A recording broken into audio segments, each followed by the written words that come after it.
ಇವತ್ತು ನಮ್ಮ ರಾಜ್ಯದಲ್ಲಿ ಯುವಕರು ಏನಂದ್ರೆ ಸ್ಪರ್ಧಾ ಆಕಾಂಕ್ಷಿಗಳು ಇವತ್ತು ಏನಂತಂದ್ರೆ ಅವರ ಜೀವನ ಬೀದಿ ಬರೋದಕ್ಕೆ ಕಾರಣ ಯಾರಪ್ಪ ಅಂತಂದ್ರೆ ಕೆಪಿಎಸ್ಸಿ. ಅವರ ಕನಸುಗಳನ್ನ ನುಚ್ಚು ನೂರಾಗಿ ಮಾಡ್ತಾ ಇರೋಂಥದ್ದು ಕೆಪಿಎಸ್ಸಿ. ಪ್ರತಿ ಒಂದು ಎಕ್ಸಾಮ್ ಅಲ್ಲೂ ಅಕ್ರಮ ಭ್ರಷ್ಟಾಚಾರ. ಇದು ಹೊರಗಡೆಯವ್ರು ಯಾರು ಮಾಡ್ತಾ ಇಲ್ಲ. ಬೇರೆ ದೇಶದಿಂದ ಯಾರು ಬಂದು ಇಲ್ಲಿ ಭ್ರಷ್ಟಾಚಾರ ಮಾಡ್ತಾ ಇಲ್ಲ. ಇಲ್ಲಿರೋಂಥ ಕೆಪಿಎಸ್ಸಿ ಮೆಂಬರ್, ಅಲ್ಲಿರೋಂಥ ಚೇರ್ಮನ್, ಅಧಿಕಾರಿಗಳು, ಮಧ್ಯವರ್ತಿ ಏಜೆಂಟ್ಸ್ ಮತ್ತೆ ರಾಜಕೀಯ ಈ ವ್ಯವಸ್ಥೆ ಈ ವ್ಯವಸ್ಥೆಯಿಂದ ಇಷ್ಟೆಲ್ಲ ಭ್ರಷ್ಟಾಚಾರ ಆಗ್ತಾ ಇದೆ. ಈ ಕೆಪಿಎಸ್ಸಿ ಇರೋಂತ ಚೇರ್ಮನ್ ತನ್ನ ಸ್ವಂತ ಮಗಳನ್ನ ಇಂಡಸ್ಟ್ರಿಯಲ್ ಎಕ್ಸ್ಟೆನ್ಷನ್ ಆಫೀಸರ್ದು ಬರೀ ಇನ್ಕಮ್ ಸರ್ಟಿಫಿಕೇಟ್ 40,000 ಇನ್ಕಮ್ ಸರ್ಟಿಫಿಕೇಟ್ ಮಾಡಿಸಿದ್ರು. ಅಲ್ಲಿ ಮಾಡ್ಕೊಟ್ಟಿರೋಂಥ ತಹಸೀಲ್ದಾರ್ಗೂ ಏನು ಮಾಡಿಲ್ಲ, ಇಲ್ಲಿವರೆಗೂ ಏನು ಆಕ್ಷನ್ ತಗೊಂಡಿಲ್ಲ. ಅವ್ರ ಮಗಳು ಯಾರು ಅಂತಂದ್ರೆ ಅವ್ರು ಸೆಲೆಕ್ಟ್ ಆಗಿರೋದು ಇಂಡಸ್ಟ್ರಿಯಲ್ ಎಕ್ಸ್ಟೆನ್ಷನ್ ಆಫೀಸರ್ ಇರೋದೇ 50 ಪೋಸ್ಟ್. ಸ್ವಂತ ಮಕ್ಳು ಇಬ್ರನ್ನ ಅಲ್ಲಿ ಇಷ್ಟಲ್ಲಿ ಸೇರಿಸ್ಕೊಂಡು ಭ್ರಷ್ಟಾಚಾರ ಮಾಡಿದ್ರು. ಅವ್ರನ್ನ ಕಂಟಿನ್ಯೂಸ್ ಆಗಿ FIR ಮಾಡಿ ಗವರ್ನರ್ಗೆ ಕಂಪ್ಲೇಂಟ್ ಕೊಟ್ಟಿದ್ವಿ. ಕಂಟಿನ್ಯೂಸ್ ಆಗಿ ನಾವು ಇದು ಮಾಡಿದಕ್ಕೆ ಅವ್ರನ್ನ ಸಸ್ಪೆಂಡ್ ಮಾಡಿದ್ರು. ಆದ್ರೆ ಇಲ್ಲಿವರೆಗೂ ಏನು ಆಕ್ಷನ್ ತಗೊಂಡಿಲ್ಲ ಅವ್ರ ಮೇಲೆ. ಅವ್ರನ್ನ ಜೈಲಿಗೆ ಕಳ್ಸ ಅಂತ ಕೆಲಸ ಮಾಡ್ಬೇಕಾಯ್ತು, ಆದ್ರೆ ಇಲ್ಲಿವರೆಗೂ ಏನು ಮಾಡಿಲ್ಲ. ಅದ್ರ ನಂತರ ಜುಲೈ 3ನೇ ತಾರೀಕು ನಾವು ಇನ್ನೊಂದು ವಿಧಾನಸೌಧ ಪೊಲೀಸ್ ಸ್ಟೇಷನ್ಗೆ ಸುಮಾರು 3 ಪ್ರಿಲಿಮಿನರಿ ಎನ್ಕ್ವೈರಿ FIR ಮಾಡಿ ಅಂತ ಹೇಳಿದ್ವಿ. ಆದ್ರೆ FIR ಮಾಡಿರಲಿಲ್ಲ, ಪ್ರಿಲಿಮಿನರಿ ಎನ್ಕ್ವೈರಿ ಮಾಡಿದ್ರು.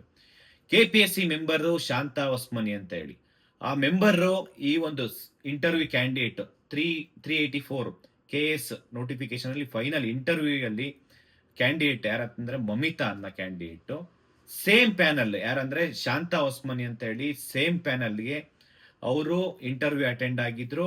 ಇವರ ಸಂಪರ್ಕ ಯಾವಾಗಿಂದ ಅಂತಂದ್ರೆ 8/4/2026ರಿಂದ 2/5/2026 ಇವರ ಸಂಪರ್ಕ ಫೋನ್ ಕಾಂಟ್ಯಾಕ್ಟ್ಸ್ ಕಂಟಿನ್ಯೂಸ್ ಆಗಿ ಫೋನ್ ಅಲ್ಲಿ ಇವರು ಸೇಮ್ ಪ್ಯಾನಲ್ ಅಂದ್ರೆ 384 ಜನ KS ಎಕ್ಸಾಮ್ಸ್ ಯಾಕೆ ಓದ್ಬೇಕು.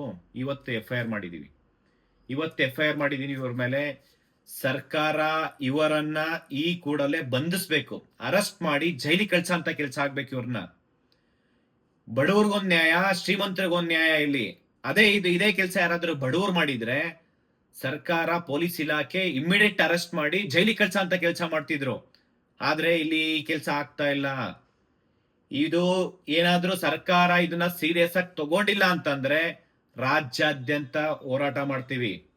ಈ ಒಂದು ಕೆಪಿಎಸ್ಸಿ ಮೆಂಬರ್ಸ್ ಪ್ರತಿ ಒಬ್ಬರದು ತನಿಖೆ ಆಗ್ಬೇಕು, CBI ತನಿಖೆ ಆಗ್ಬೇಕು, ಪ್ರತಿ ಒಬ್ಬರದು CBI ತನಿಖೆ ಆಗ್ಬೇಕು. ಯಾಕೆ ಅಂತಂದ್ರೆ ಇದೊಂದೇ ಎಕ್ಸಾಮ್ಸ್ ಅಲ್ಲ, ಪ್ರತಿ ಎಕ್ಸಾಮ್ ಅಲ್ಲೂ ಇವರು ಭ್ರಷ್ಟಾಚಾರ. ಯಾರು ಪ್ರಾಮಾಣಿಕವಾಗಿ ಓದ್ತಾ ಇದ್ದಾರೆ, ಬಡವರು ಯಾರು ಮಧ್ಯಮ ವರ್ಗದವರು ಈ KPSC ಆಗ್ತಾ ಇರೋಂತ ಎಕ್ಸಾಮ್ಸ್ ಅಲ್ಲಿ ಯಾರು ಪಾಸ್ ಆಗ್ತಾ ಇಲ್ಲ.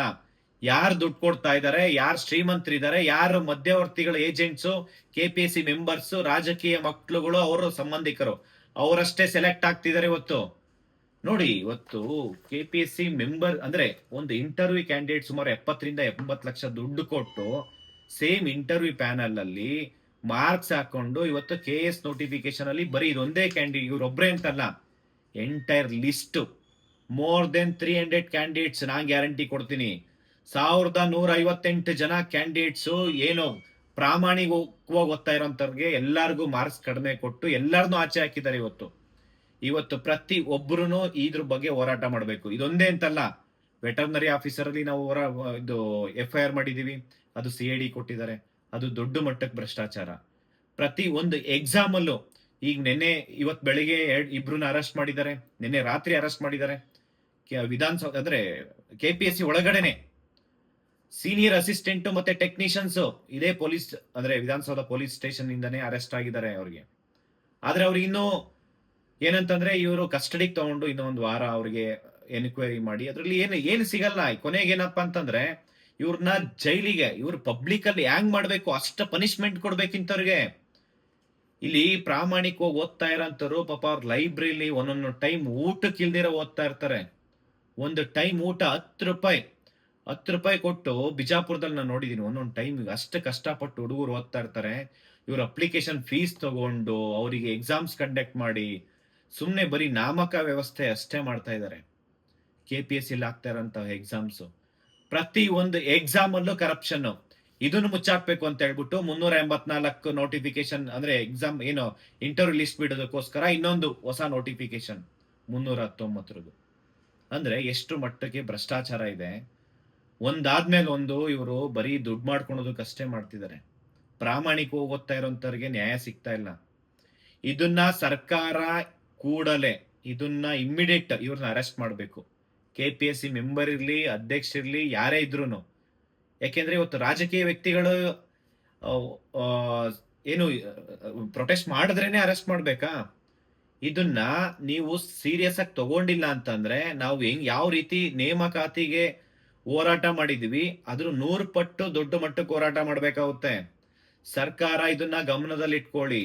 ಯಾಕೆ ಅಂತಂದ್ರೆ ಇಷ್ಟು ದೊಡ್ಡ ಮಟ್ಟ ಕರಪ್ಷನ್ ಆದ್ರೂ ಸೀರಿಯಸ್ ಆಗಿ ತಗೊಂಡಿಲ್ಲ ಅಂತಂದ್ರೆ ಇಡೀ ರಾಜ್ಯ ಯಾವುದೇ ಕಾರಣಕ್ಕೂ ಸುಮ್ಮನೆ ಇರಲ್ಲ. ಪ್ರತಿ ಒಂದು ಡಿಸ್ಟಿಕ್ ಅಲ್ಲೂ, ಪ್ರತಿ ಒಂದು ಹಳ್ಳಿಯಲ್ಲೂ ಹೋರಾಟ ಆಗುತ್ತೆ.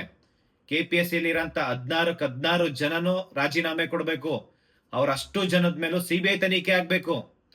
ಯಾವುದೇ ಕಾರಣಕ್ಕೂ ಬಿಡಲ್ಲ. ಇದನ್ನ ಸೀರಿಯಸ್ ಆಗಿ ತಗೋಬೇಕಂತ ಹೇಳ್ಬಿಟ್ಟು ಈ ಮುಖಾಂತರ ನಾನು ತಿಳಿಸ್ತಾ ಇದ್ದೀನಿ. ಸರ್ಕಾರ ಇದನ್ನ ಇಮ್ಮಿಡಿಯೇಟ್ ನಾಳೆನೆ ಅವ್ರನ್ನ ಅರೆಸ್ಟ್ ಮಾಡಂತ ಕೆಲಸ ಮಾಡ್ಬೇಕಂತ ಹೇಳ್ಬಿಟ್ಟು ಈ ಮುಖಾಂತರ ಕೇಳ್ತಾ ಇದೀನಿ.